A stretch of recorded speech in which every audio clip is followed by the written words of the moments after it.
¿Cómo están? Bienvenidos a Pantallas. Yo soy Ana Monterrubio. Me da mucho gusto que nos acompañen el día de hoy. Si a ti te gusta el cine, quédate, este es tu programa. Aquí vas a poder conocer todo lo que sucede detrás de la industria cinematográfica y audiovisual, siempre de la mano de los expertos. Les recuerdo que este programa lo hacemos con mucho cariño. Es una colaboración de Canacine Jalisco con Jalisco TV. Y te recuerdo dónde nos puedes contactar a través de nuestras redes sociales, @Jalisco TV, @NotiJalisco TV y @Canacine Jalisco.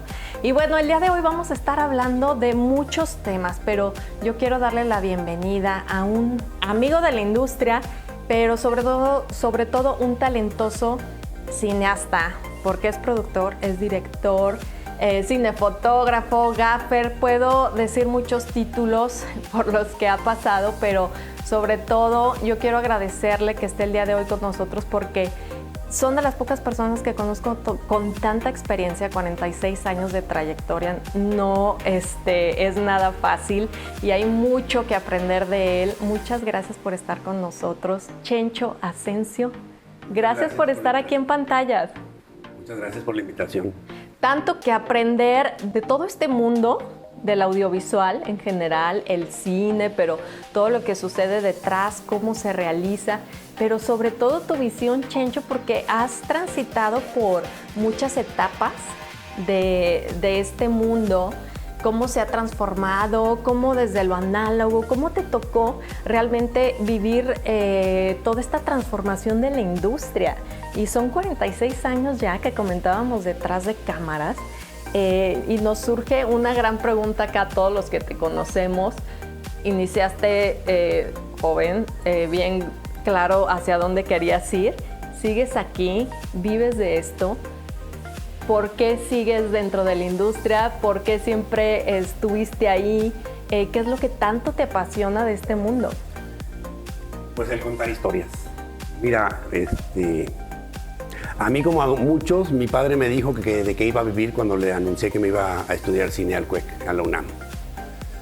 Pero yéndome para atrás, cuando éramos niños y adolescentes, a mí, más que ver mucha caricatura, me gustaba ver películas sin saber realmente por qué, pero me jalaba, me atraía, ¿no? Entonces había una pelea porque en aquellos años en las casas había una televisión para todos. Claro. Y en familias grandes como la mía, que éramos 7, pues había horarios para cada quien, ¿no? Entonces, después de la comida nos peleábamos y el que prendía la tele era el que ganaba, ¿no? Entonces, ponerse de acuerdo que iba a ver toda la familia. Exactamente, pues los hermanos, ¿no? Porque los papás pues realmente no ven lo que ven los niños, pero sí había como un pleito para ver qué veían, porque mis hermanos decían, es que a José Antonio nomás le gusta ver películas y no le gusta ver tantas caricaturas.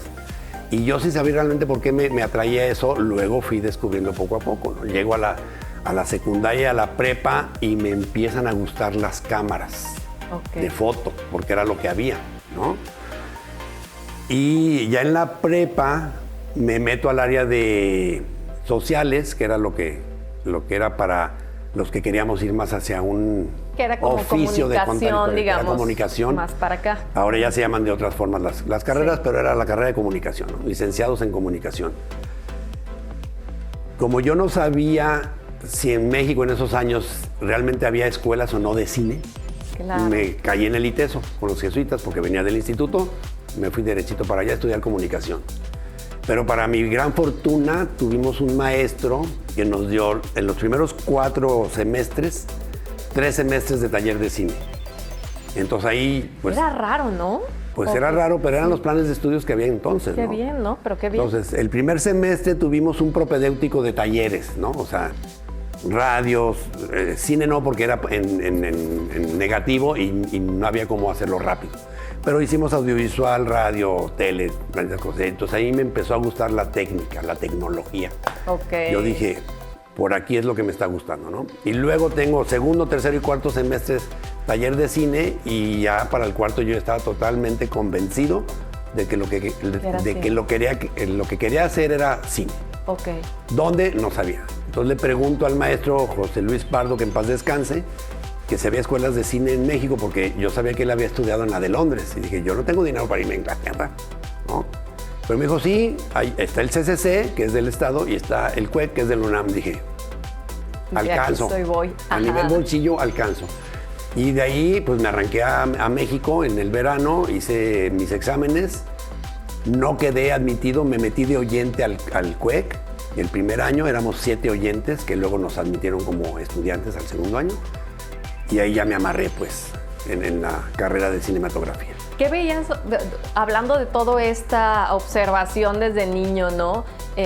Porque me imagino que lo que decías de las caricaturas y se veían muchas cosas en la televisión, no sé cómo estaban las programaciones, o sea, qué tanto se veía de cine, qué tanto podías ir al teatro, o sea, a un cine, y por qué, o sea, qué fue lo que notaste de la diferencia, o sea, de hacer de un audiovisual, ¿no? Que es lo que ves en comunicaciones y todo esto, al cine. ¿Qué te llamaba más ahí, la cámara? Mira, cuando hicimos el audiovisual en el primer semestre de comunicación, me gustó la foto. Pero luego cuando hice televisión, me gustó que tenía movimiento. Y para el segundo semestre y tercero que empezamos a filmar y hacer cosas, fue cuando a mí ya me enamoré del cine. Dije, el audiovisual no me gusta porque sigue siendo foto fija que aparenta un movimiento como muy burdo, ¿no? Porque eran proyecciones de 2 proyectores, 4, 6, 8, 10, 12. En 32 todo más o menos se veía, pero se veía que eran fotos, ¿no? Y la maravilla del cine para mí fue que no se notaba eso, ¿no? Había movimiento, había fluidez. Claro. Entonces fue cuando te digo, ya me convencí de hacer cine y en cuanto supe dónde había escuelas, me pinté de colores para allá, ¿no? Y dejé la carrera de comunicación, me salí. Ah, ok, no terminaste. No, yo me eché media carrera, me eché 4 de 8 semestres, porque además los del quinto al octavo ya eran más materias de teorías y esas cosas. Para mis pulgas, a mí las teorías no me importaban mucho, yo por eso soy técnico. Quería saber cómo se hacían las cosas allá. Sí, y además te voy a decir una cosa. Para atrás, cuando pasábamos a secundaria en la casa, te tocaba ir a trabajar a la fábrica de muebles. Entonces me mandan a trabajar a la fábrica de muebles los primeros 3 años de secundaria, en las tardes, y lo primero que hice fue meterme con los carpinteros a pulir maderas y a cortar palos y a usar el router y a usar talados y cosas de esas. Sin tener idea aparte que eso te podía servir o que te sirve para... No, me ha servido muchísimo, harto, como dicen. Claro, para el cine, harto, ¿no? me ha servido. Sí, porque además me metí, mi padre arquitecto, entonces andaba en las obras, andaba en la carpintería, tuvo una fábrica de azulejos, entonces le dije, todo mi desarrollo adolescente fue con las manos, ¿no? Ensuciarme del lodo, o sea, tallarte los dedos con una lija, etcétera, etcétera. Entonces, cuando yo llego al CUEC, que en esos años hacíamos muchísimo cine porque cada alumno filmaba una cosa al año. Y entonces, como alumno, yo me metía en todos los que podía del área de fotografía. Entonces tú empezaste enfocado en ser director de fotografía. O sea, tú lo primero que te fijaste fue irte hacia allá. Cuando llegué al CUEC, mi finalidad era ser fotógrafo. Ok. Era ser fotógrafo. Y empezaste por ahí, que bueno, la fotografía es un mundo. O sea, es un mundo apasionante, súper apasionante, ¿no? Entonces, el primer año hicimos 3 ejercicios en Super 8. Sí. Que realmente, pues, la idea era, decían, un rollito de 3 minutos y el tema es un proceso de trabajo. Entonces decían, ¿como cuál proceso? Hacer 2 huevos estrellados, cambiarle una llanta a un auto, o sea, cualquier proceso. Y así eran esos ejercicios, ¿no? Cortitos. Pero para el segundo o tercer año, ya no me acuerdo si fue en el segundo o tercer año, hicimos un cortometraje que nos gustó muchísimo, que lo bautizaron como el primer ejercicio freak del CUEC, porque fue una adaptación de un disco de Frank Zappa que se llama Joe's Garage, a un cortometraje pues, en 16 milímetros. Y en la historia de Frank Zappa es la música está prohibida. En nuestro corto todo estaba prohibido, hasta comer cacahuates. Entonces era una cosa muy extraña, ¿no? Pero eso es el cine, también experimentar, ¿no? Totalmente experimental, ¿no? Y empezar a romper con todas estas estructuras. Sí. Entonces era un guión muy extraño basado en las letras de las canciones de Oye, entonces, ¿qué podrías decir de todo esto al día de hoy? Sigues aquí, viviendo, ¿no? De la industria. O sea, sigues por las historias. Digo, ya sé que has atravesado por diferentes títulos y puestos. Es que en mi caso pasa una cosa. Como técnico he hecho muchísimas pelis y muchísimos documentales y cortos y cosas que no me gustan. O sea, no me gusta el contenido, ¿no? no me atrae la historia. Lo que me atrae es la parte tecnológica de hacer esa historia. Entonces esa es mi parte técnica, ¿no? Me han contratado para cantidad de cosas que a mí el contenido realmente no me emociona como historia. Pero ¿cómo lo vas a resolver? O sea, pero la parte técnica de hacer esa historia en la pantalla es lo que a mí me fascina. Sigue llamando la atención. ¿No? Y ahorita escuchando esto, Chencho, yo creo que todo lo que está surgiendo por la tecnología, ¿no? Por las nuevas formas, y eso yo creo que también te mantiene con cierta curiosidad, con la expectativa y con las ganas de seguir desarrollándote como cineasta de las nuevas formas también técnicas que están surgiendo, ¿no? Mira, ser cineasta es estar en la vanguardia tecnológica todo el tiempo. ¿Por qué? Porque cuando hacíamos cine en 16 o 35, pues eran las cámaras del momento, ¿no? Luego empezó a bajar, digamos, el video a las masas, entonces trabajábamos video. Yo empecé a trabajar con video de 1 pulgada, o sea, formatos profesionales. Luego en los 90s la gente dejó de tener camaritas Super 8 y bajaron los formatos de Betamax y el VHS. Sí. Entonces la gente empezó a hacer video. Y ahí fue cuando se masificó, digamos, el medio, ¿no? O sea, la gente ya pudo tener oportunidad de hacer muchísimas cosas de 2 pesos o irse a lo grande y estar en películas de mucha inversión. Oye, ¿y actualmente has podido filmar? O sea, agarrar algún proyecto, un corto, lo que sea, pero con filme. ¿Te ha tocado? Ya tienes mucho tiempo que no sucede eso. El año pasado, no, hace 2 años, en la otra escuela donde estaba hicimos ejercicios en 16 milímetros. Ok. En 16 milímetros. ¿Y fue en la escuela o fue un y trabajo? Fue a nivel escolar y fue un taller netamente técnico. Ya. Ahí no había desarrollo de guión ni nada, era pura tecnología de fotografía.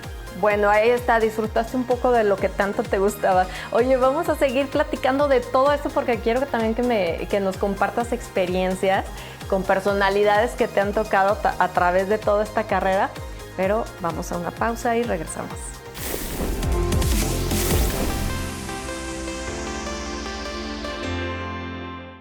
Y regresamos a pantallas, estamos hablando con el cineasta Chencho Asensio. Chencho, me llama mucho la atención de toda esta trayectoria que tienes, cómo has transitado, ¿no? Por producción, por todos los puestos y todo, pero ¿qué tanta nostalgia te da de repente volver a agarrar, como decíamos, filme? O sea, porque actualmente, ¿no? Tan activo que estás y todo, cambian las formas técnicas que nos compartes que tanto te gustan, ¿no? Todo este mundo de operar. Y cuando regresas, como nos compartías en el primer bloque, estos ejercicios escolares con filme, hay cierta nostalgia ahí que puedas... Por supuesto que hay mucha nostalgia. Sí. A mí de repente me preguntan, ¿qué prefieres, filmar o hacer cine digital? Y dije, filmar. Definitivamente filmar. Oye, pero ¿quién te pregunta eso? Porque Mucha te decíamos, gente es caro ahorita tener es esos que procesos. ahí depende. Es caro dependiendo del proyecto en sí. Ok, explícame Y yo eso. siempre lo digo, a ver, teniendo presupuesto, prefiero filmar. Ok. ¿Por qué? Porque tengo presupuesto. 2, realmente no sale tan caro filmar. O sea, si comparas el departamento de fotografía en 35 milímetros contra un departamento de fotografía en cine digital con cámaras del nivel, o sea, Alexas y esas cosas, vas a ver que los costos no andan tan disparados. ¿Por qué? En el cine en 35 está un fotógrafo, 1, 2 o 3 asistentes, un loader y un encargado de equipo, 6. Ok. Pero en el cine digital, como ya es digital, ya traes 2 cámaras, ¿no? Entonces trabajas ya. Ahí son 2 equipos. un director de foto, 2 operadores, 2 asistentes, 2 foquistas, el data manager, los encargados de equipo y ya te cuento 16 personas. Ok, ¿y Entonces, cómo? Sí. a nivel honorarios eso sale más caro. Ok. A nivel buen renta punto. de equipos habría que ver, ¿no? Pero por ahí andan. Y materiales, pues puede ser que ahí se dispare un poco más el negativo Sí. contra los demás materiales, pero de repente dices, a ver, están filmando en 6K, en 8K, en 4K, entonces, y la cantidad de discos duros, También ese es un costo, ese ¿no? es un costo, porque no son discos duros de a 3 pesos. Son discos duros de alta capacidad, de alta gama, como le dicen ahora, ¿no? Sí. Entonces también Entonces hay que ver. no es tan disparado, o sea... No, en realidad como no, uno en realidad piensa no. que el filme, ¿no? Lo análogo que vayas... Yo sé que también ha de ser muy delicado el trato, o sea, que debes de saber tratar un filme. Super 8 es súper frágil, 16 es así, cuesta trabajo. A mí, por ejemplo, cargar material en una cámara de 16 milímetros, y no tengo manotas, pero no caben los dedos en las bobinas. Okay. Entonces tengo mañas de usar el dedo chiquito con y para engarzar y todo ese tipo de cosas.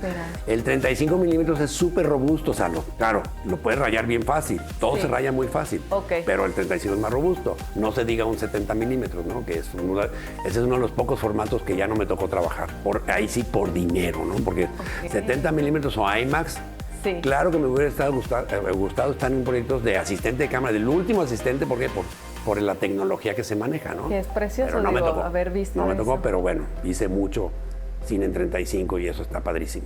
Y hablando toda esta experiencia en producción, nos estás compartiendo un poco de la fotografía. Yo sé que estuviste en un proyecto que me gustaría que compartieras, muy grande. Estamos hablando de el Mariachi 3, fue en la etapa 3, porque decíamos que tiene como que varios nombres esta película de Robert Rodríguez. La primera película de Robert Rodríguez fue El Mariachi, ¿no? Es El Mariachi, la que primera. vendió sangre para comprar material. Ok. Luego de ahí pegó su carrera e hizo Desperado con Salma Hayek y Antonio Banderas. Que creo que es de las más populares, ¿no? De las tres. Desperado, las son tres. Bien diferentes, son bien diferentes. Y luego viene Mariachi 3, que en realidad se llama Once Upon a Time in Mexico. ¿No? Entonces, la primera pues fue la película experimental de Robert Rodríguez para meterse en el negocio, ¿no? Y pegó como tuvo. Y de ahí pues le financiaron la otra y con buenos actores como fueron. Hay más actores en Desperado, pero bueno, esos son los principales. Entonces viene Mariachi 3. Y luego aparece Mariachi 3 que decía Once Upon a Time in Mexico. Esta historia está filmada en México, en México porque nos gustó el lugar, no tiene ninguna injerencia política ni nada. Es nada más que nos gustó el lugar y básicamente San Miguel Allende y Guanajuato. Ahí se grabó ahí.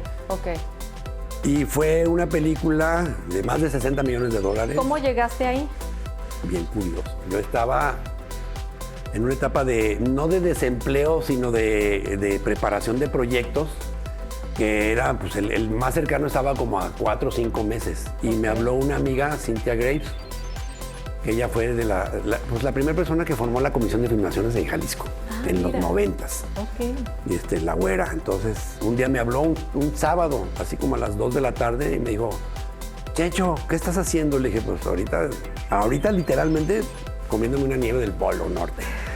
¿Pero qué se te ofrece? ¿Puedes estar mañana a las 9 de la mañana en San Miguel Allende? Ella ya estaba viviendo allá. Le dije, sí, ¿qué vamos a hacer? Me dijo, me urge que estés aquí porque empezamos una película grande y tengo muchos problemas en la oficina de producción. Entonces, pero me arranqué y a las 9 de la mañana del domingo ahí estaba, ¿no? Y resulta que era este peliculón y me contrató básicamente para solucionar problemas técnicos en la oficina de producción, que para empezar era un crew de 360 personas. Wow. Había 60 choferes, lo que implica 60 vehículos y 300 en rodaje. Bueno, en la oficina de producción había 30 personas y teníamos problemas de luz, problemas de agua, problemas de, esas cosas tal cual técnicas. Pura cuestión técnica, entonces. Que te tienen que ayudar o te entorpecen el trabajo, Mi primer trabajo específico, además de hacer cosas de producción para la película, fue, Chencho, lo primero que necesitamos que arregles es la luz. ¿Por qué? ¿Qué pasa con la luz? A las 11 de la mañana todos los días se va la luz.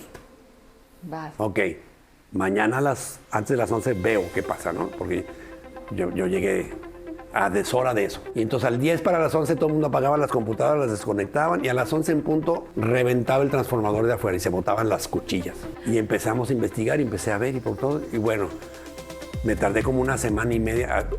Paréntesis, el rodaje fueron más de 15 semanas, fueron casi 4 meses o más de rodaje. Era una onda enorme. Descubrimos que al transformador, que tienen un aceite especial allá adentro, estaba bajo de nivel. Entonces sobrecalentaba y botaba todo. Y eso hacía que se fundieran computadoras, ¿no? Pues por eso era el proceso. Total, ya. Hicimos eso, llegó la comisión, le echó aceite, se acabó el problema. El siguiente problema que fuimos viendo era el agua. Ahí estaba la lavandería y la planchaduría de la película. Y todas las noches, pues había O sea, ¿qué te Imagínate gustó? la cantidad, 7 lavadoras y claro. 7 secadoras para todo el vestuario. Entonces, toda la noche trabajaban. Me decían, de repente se va el agua, se acaba el agua. Puedes revisar y descubrimos que en la cisterna o el aljibe, o aljiber, como dicen aquí los queridos albañiles, tenía una raja y por ahí se filtraba el agua. Entonces, yo decía, ¿por qué necesitamos una pipa por día de 20,000 litros? Y entonces empecé a notar que había un pedazo así húmedo en el jardín, ¿no? Ya vaciamos el aljibe, me metí pues una raja ahí, ¿no? A sellarla, pum, pum. Esperaron 2, 3 días, le echamos el agua y se acabó el problema. Y así, ¿no? Cosas, es que imagina, o sea, me estoy tratando de imaginar, o sea, dimensionar todos los días 300 personas trabajando, la logística que es, las cosas pequeñas que se vuelven grandes problemas para una producción, y que lo que nos compartías en el primer bloque, estas pláticas de tu papá como arquitecto y cositas que ibas aprendiendo y que te encantaba y que sí un poco de carpintería, ¿cómo ayuda todo a este mundo, no? Claro, O sea, yo cuando sabe estuve en resolver esos años muchas con mi papá cosas. en esas cosas, Sí. pues yo todavía no sabía que iba a hacer cine. Y ver lo que te ayudó todo Pues yo aprendí eso. la carpintería, aprendí a hacer azulejos, aprendí cómo se construyen las casas. Y en el Inter mi papá me enseñó a medir, cuenta tantos ladrillos, son tantos metros, porque son medidas universales, ¿no? Sí, que lo haces a ojo, digo, ahorita ya hay tanta tecnología. Hay mucha tecnología, pero qué valioso todo el conocimiento que ya tenías Claro. de todas estas cosas tan técnicas, tan indispensables que la gente ni siquiera se imagina que se necesitan para una película o para que el cine suceda. exacto. Es increíble. Entonces aprendí cosas de ciertos oficios que luego los pude ir aplicando, ¿no? Sí. Mira, Y- otra anécdota de películas grandes que se llama La Noche del Diluvio con unos amigos canadienses. Y como dice, La Noche del Diluvio fueron 90 llamados nocturnos con torres de lluvia. Nocturnos. Nocturnos, Ay, la noche del diluvio. Todo con torres de ¿Empezaban a lluvia. trabajar a qué hora era? Llamado a desayunar 1 de la tarde, comíamos a las 10 de la noche y cenábamos a las 7 de la mañana. Ok. Entonces el llamado era la 1 para desayunar, hacer pre-light y en cuanto caía el sol filmábamos toda la noche. Ok. Pero fue en los meses de octubre y noviembre, entonces el agua estaba muy Qué fea. interesante la historia, entonces. O sea, todo... Sí, es un poquito como el diluvio universal, Ya. en versión un poco moderna, que fue una historia que salió de un ballet de danza contemporánea canadiense que en los 90 era así como el top de la danza Sí. contemporánea en Canadá. Y Bernard Hébert, el director de ahí, sacó la idea de la película. ¿no? Oye, y pensando ahorita que nos dices que fueron los llamados nocturnos, que se grabó básicamente en la noche toda la película, ¿crees que, o sea, fue un tema de presupuesto? Porque sabemos que en el día puedes hacer que se vea como de noche. en No, cine, era una ¿por cuestión qué? de que forzosamente tenía que ser de noche, ¿Por qué? porque había tiros muy largos, larguísimos. O sea, unos tiros. Y Entonces, era mejor si para... lo haces de día, la claro que lo producción. puedes usar, lo puedes filmar de día como en la película de La Noche Americana, que toda la película cae en la escena final, que supuestamente es de noche, y le ponen el filtro que se llama La Noche Americana, que es el Day by Night, que filmas de día para simular la noche, pero solamente te simula una noche de luna llena. Ok. Pero esto era mucho Pero si pones exterior, lluvia, sí. de día no ves bien, porque la iluminación está diseñada para tener luces en contra que resalten la lluvia. Ya. Y de día no lo puedes lograr. Bueno, vamos a seguir platicando de tus anécdotas porque todavía hay mucho que compartir. Y ahorita platico la de esa película. Muy bien, regresamos después de esta pausa.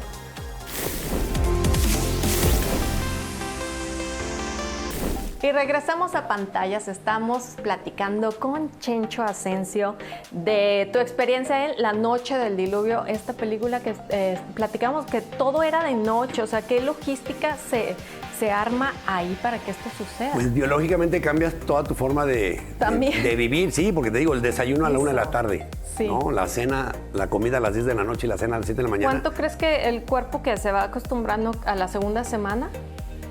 ¿Unos 15 días? No, menos. Al tercer día ya estás ¿Ya estás acostumbrado. bien? Sí, Ah, ya qué estás bueno. acostumbrado. Porque además una cosa, en el cine la disciplina es terrible en el sentido de que es muy alta el nivel de la disciplina, ¿no? Ay, por favor, menciona un poquito antes de seguirle con eso, porque... Lo voy a mencionar con sí. una anécdota de Judy Foster. que bien. recibiendo un premio BAFTA, creo, recibió el premio y dijo, muchas gracias, la verdad, el premio lo recibo con mucho gusto, todo el rollo, pero yo quiero hablar un poquito de las nuevas generaciones.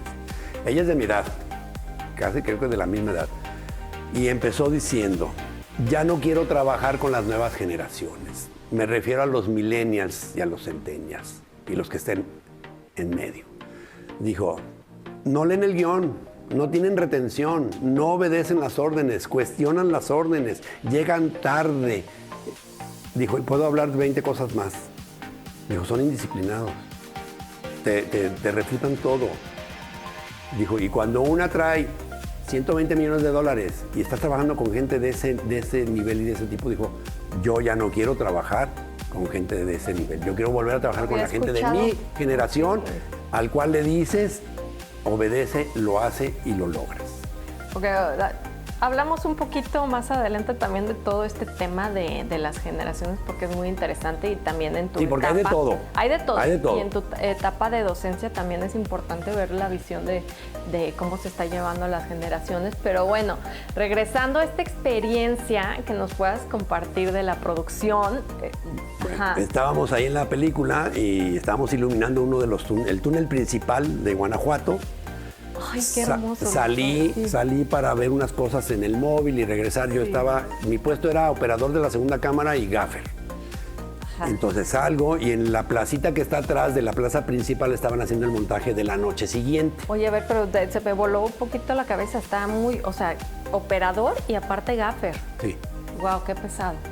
Y entonces voy hacia el camión de la tramoya y las luces y estoy viendo el montaje y está la mano derecha de Serge, el de arte, el de canadiense de arte, Rocío Canales, y le digo, oye, Rocío, ¿qué están haciendo? Estamos haciendo la base para luego poner el marco, las maderas con el marco, la lona y fijarlo al piso, y luego lo vamos a inundar para mañana noche hacer la escena del baile. Ok. Le dije, va a haber... ¿Iban a bailar en el túnel? No, yo estaba iluminando el túnel y salí a ver otra cosa para llevar más cosas al túnel y vi a los de arte haciendo el montaje en la plaza. Sí. Y entonces le dije, va a haber batazo de producción. Le dije, ¿por qué? Le dije, es física simple. Le dije, las maderas flotan y la arena se va con el agua. Y yo me regresé y yo seguí iluminando las cosas. Entonces Rocío va con el de arte y le dice, oye, Serge, te quiero comentar algo. Hace rato pasó Chencho y me dijo esto. Y en el más puro estilo de las gentes del primer mundo, donde yo hago lo mío y a él que se anda metiendo en un departamento que no le toca, le contestó a Rocío. Entonces Rocío se cayó y le dijo, mira, si Chencho dice algo, hazle caso. Se dio media vuelta y se fue, porque le platicó todo lo que él dio. No hizo caso, filmamos esa noche en el túnel, el día siguiente llegamos a acabar de preparar todo, el pre-live, luces, todo. 120,000 watts de iluminación. O sea, no eran 3 focos, ¿no? O sea, eran producciones muy grandes. Claro.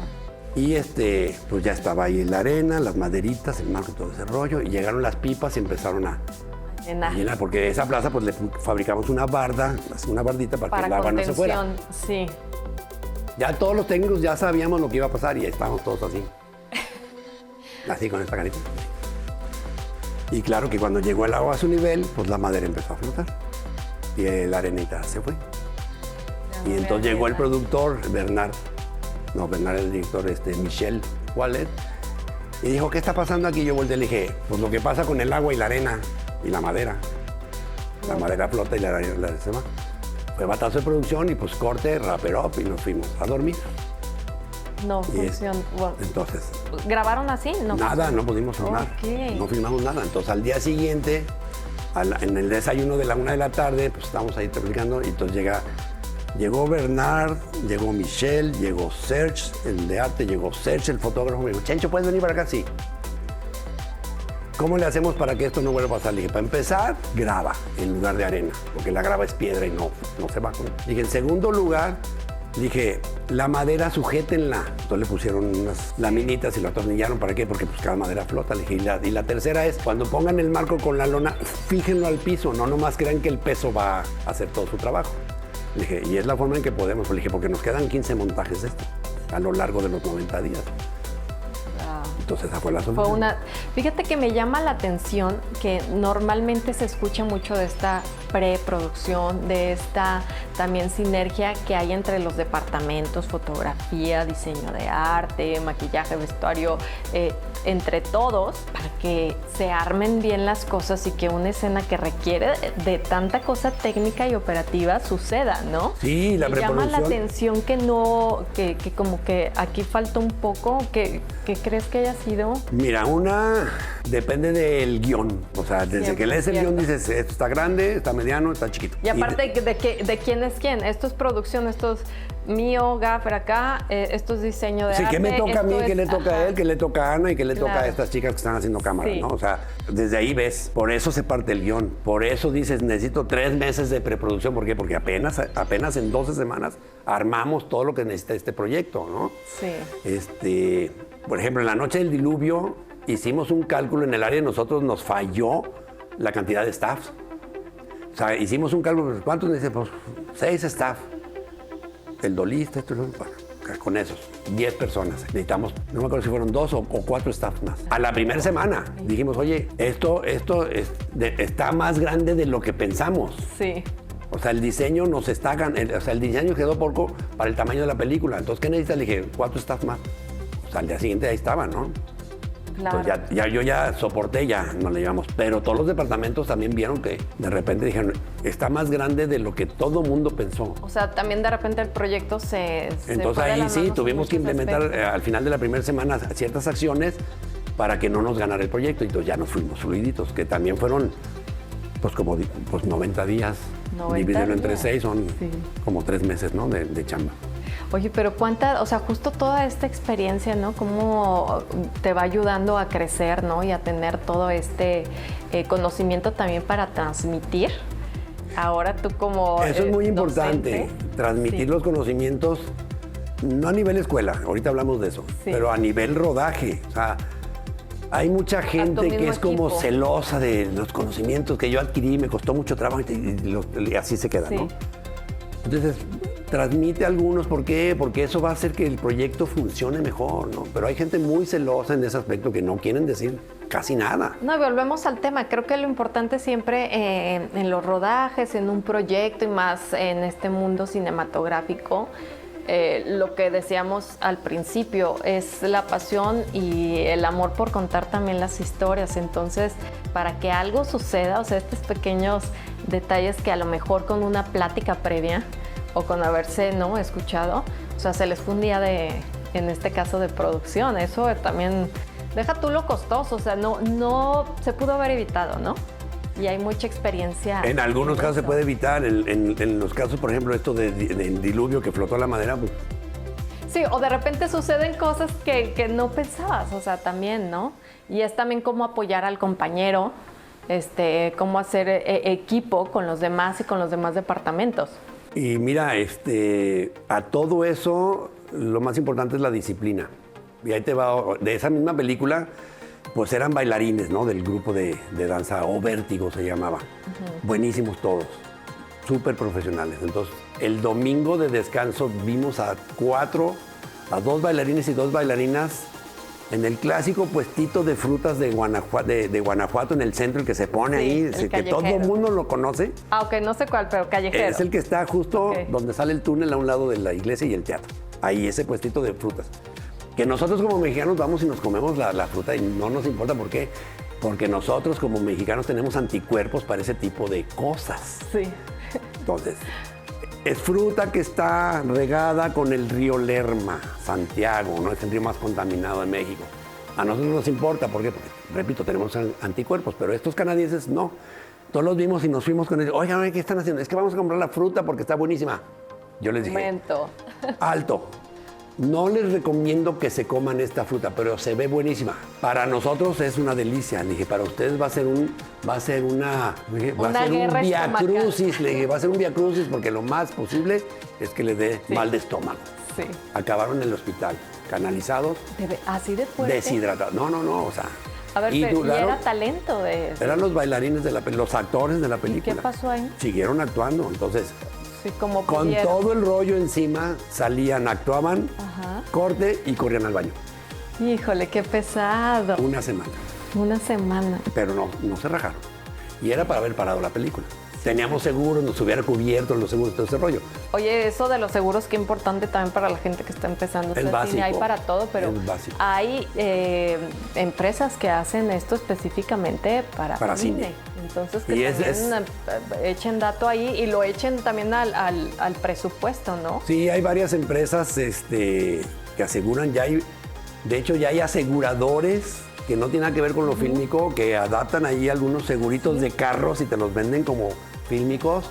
Qué bien. Pues cada quien, dije para yo. Para que ahí tengan el dato. Y sí, aquí va comercial, pues LSI Seguros son los mejores. Punto. Ahí está. Tomen dato de eso porque es muy importante. Vamos a seguir platicando con Chencho después de esta pausa.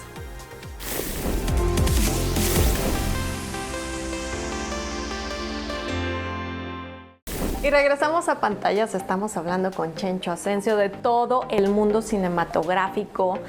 46 años y me gusta decirlo y compartirlo porque es una vida en esta industria, Chencho. Toda una vida. ¿Cómo ha cambiado el cine? ¿En qué estamos ahora? ¿Cómo se ha transformado esta industria? ¿Qué crees que sea el corazón? ¿Seguimos con esta pasión por contar historias? ¿Ahora crees que se haya ido por el rollo de consumir productos? ¿Cómo ves ahora la industria en general? Por un lado maravillosa y por otro lado terrible. Maravillosa, ¿por qué? Porque hay muchísimo trabajo, se hacen muchas cosas. Las tecnologías están increíbles. Ya hay maquinarias que yo, como les dije a los alumnos que tengo ahora en la UAD, dije, si yo hubiera tenido así el 5% de las máquinas que hay ahora en los 80s, dije, no me lo hubiera acabado. No me lo hubiera acabado. Así, ¿no? Entonces, 80s y mucho de los 90s yo filmé 16 y 35. Y luego en los 90s empecé a hacer más video y luego llegó la alta definición y esas cosas, ¿no? Pero la parte fea es, ya no hay tanta profundidad en los contenidos, ¿no? O sea, los chavos llegan a las escuelas, yo quiero ser director, perfecto. ¿Ya viste tal película? No. ¿Ya leyeron Juan Rulfo? No, ya van tarde. O sea, alguien que quiere ser director no nomás tiene que leer mucho, tiene que leer demasiado y tiene que leer de todo, desde geopolítica, biología, geografía, culturas. Porque si no, ¿cómo van a profundizar en un tema?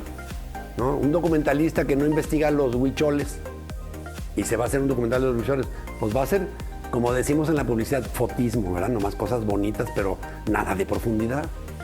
Entonces ahí es, ¿no? En el contenido. En el contenido. Los chavos de ahora creen que es bien fácil hacer cine. ¿Por qué? Porque agarras un celular. Voy a hacer una película con un celular. Hazla.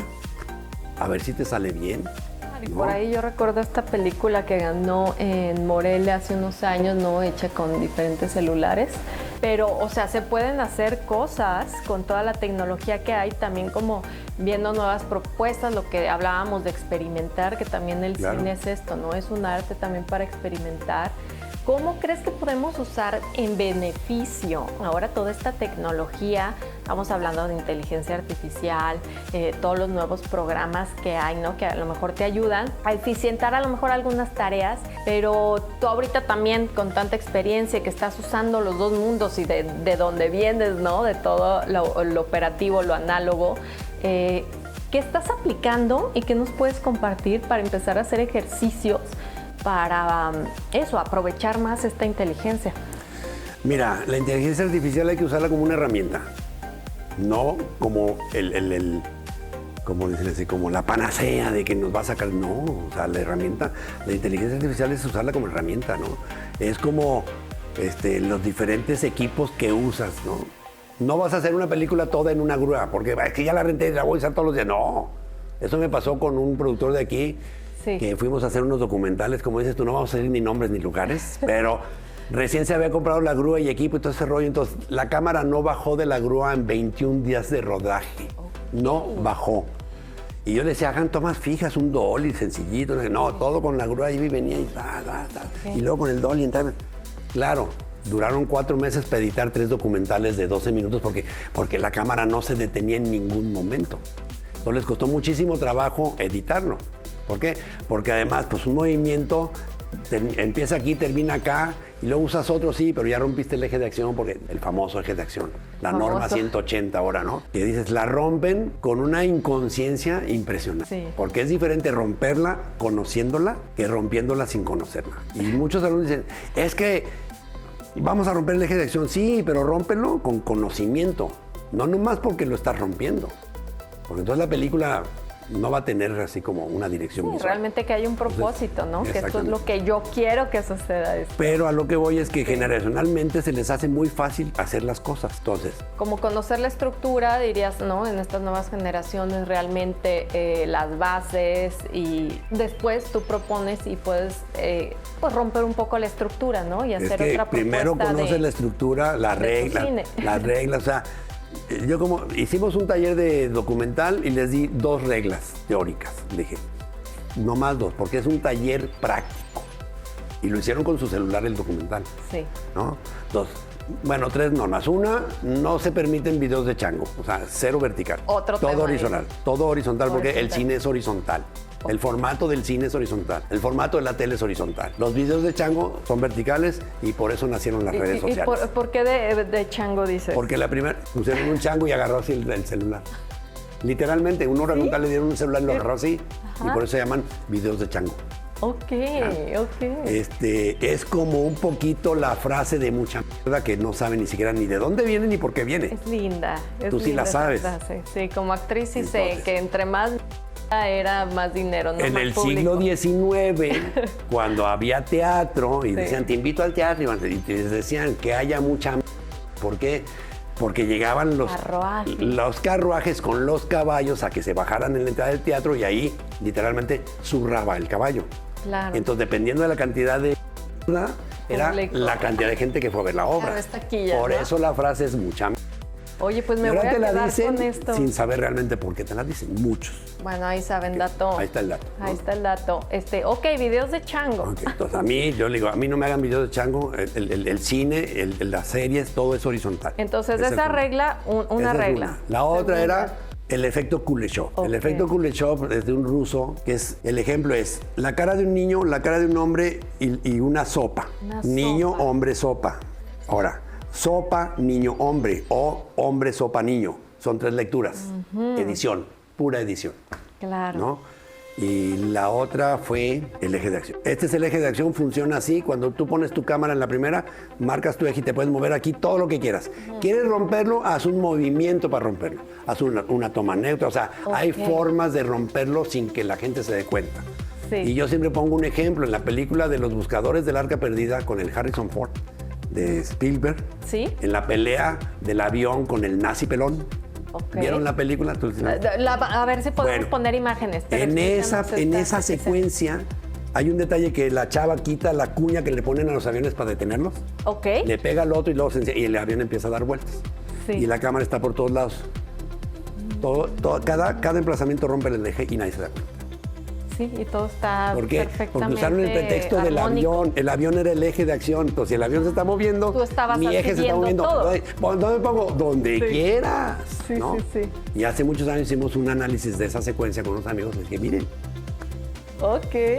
entonces esas 3 reglas básicas. Hay muchísimas más, claro que hay muchísimas más. Oye, déjanos más ejercicios porque se nos termina el tiempo del programa, pero con toda esta inteligencia, está muy bueno. Ese ejercicio del documental tú lo puedes hacer en tu casa, lo que nos acabas de decir ahorita, o sea, los que quieran empezar a hacer cine, ¿no?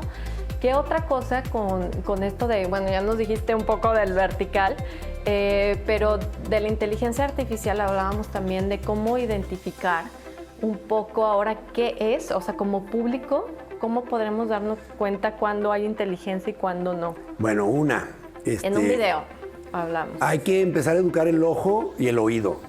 En la otra entrevista ya en el FIC te lo dije. Dejen de ver y empiecen a observar, dejen de oír y empiecen a escuchar. Ok. Si logran ese salto van a empezar a distinguir muchas cosas. La inteligencia artificial se nota cuando la ves y la observas. Si se fijan, la entonación de las voces es igual en todas las inteligencias. Y las texturas. Todavía volvemos le a decir, falta algo ¿cómo ahí. sabes si es cine o video digital? ¿Granos o píxeles? Ok. Granos, cine, píxeles, cine digital. ¿no? O sea, no hay algo que Video, Ajá, dropouts. Ok. Dropouts. ¿Qué son los dropouts? Pues, eran unas fallitas en el video. Que ya Que sé, ya no claro. existen. Ahora se llama ruido digital y es cuando ven los píxeles, los cuadritos. Ok. ¿Cómo se notan? Cuando la escena tiene muchos oscuros. Películas de terror, Sí. y entonces van en el pasillo todo oscuro y los negros se notan. Sí, tienes toda la Se razón. sienten como, Sí. como rayitas hacia lo más oscuro y los bordes son cuadraditos. Y hay diferentes tonalidades. Justo en lo Exacto. oscuro se nota muchísimo. Aún con el rango de dinámico que tienen muchas cámaras que te ayudan muchísimo para eso, pero Sí. ahí es una forma. ¿Y qué es? Educar el ojo, educar el oído.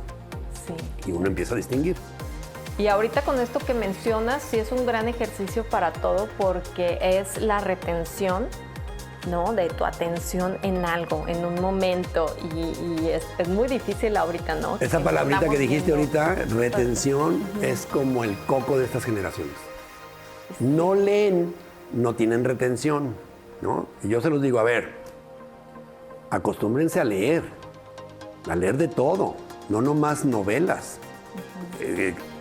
Lenguaje técnico del inglés, o sea, revistas en inglés de cine, etcétera, etcétera. ¿Por qué? Porque es básico, ¿no? Es básico. Si no, volvemos a lo mismo, ¿cómo profundizan? ¿No? Y van a trabajar con extranjeros, pues el inglés técnico del cine, Sí. no el inglés Indispensable. técnico de un neurocirujano pediatra, no te sirve de nada. ¿no? Digo, será un buen ejercicio, ¿no? Cerebral y para nosotros usar un poquito más esta agilidad del cerebro, pero pues sí, o sea, leer específicamente de todo. Y leer mucho, Volvemos sobre todo a los lo que quieren ser técnico. directores. Sí. ¿No?